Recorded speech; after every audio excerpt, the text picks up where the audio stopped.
আসসালামু আলাইকুম রহমতুল্লাহ ইবরাকাতুহু। আমি ইউনুস আরমানস বাংলাদেশ বৃহত্তর শরণার্থী শিবির থেকে বলতেছি। আপনারা জানেন রোহিঙ্গা শরণার্থীরা আগে $12 করে পেত WFPর থেকে।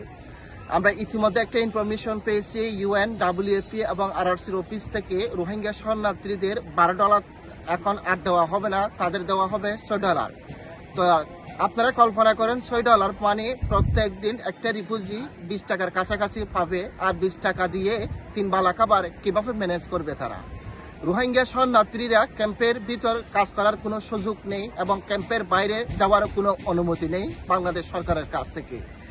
আমি আন্তর্জাতিক সংস্থা, ডোনার কান্ট্রি এবং বাংলাদেশ সহ US, ইউরোপ ইউনিয়ন, OIC যেগুলো কান্ট্রি আছে সবাইকে অনুরোধ করব আপনারা রোহিঙ্গা শরণার্থীদেরকে বাঁচান। কারণ রোহিঙ্গা শরণার্থী $6 তারা তাদের জীবনযাপন চলবে না এই শরণার্থী ক্যাম্পে।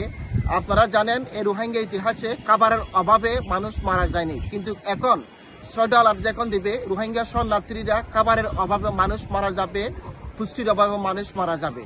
ক্যাম্পে $6 দিয়ে মানুষের 1 মাস জীবন কোনোদিন চলা সম্ভব না।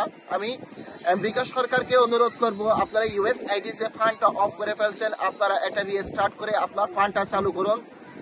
আমি বর্তমান প্রেসিডেন্ট ডোনাল্ড ট্রাম্পকে অনুরোধ করবে আপনি যে $1 ট্রিলিয়ন বিশ্বের মধ্যে যুদ্ধের জন্য আপনি ব্যবহার করতে পারেন, এই যুদ্ধের জন্য ব্যবহার না করে আপনি নির্যাতিত, নিপীড়িত, অসহায় মানুষের জীবন বাঁচানোর জন্য অনলি বিলিয়ন ডলার আপনি দান করুন এ বাংলাদেশ রোহিঙ্গা শরণার্থী শিবিরে।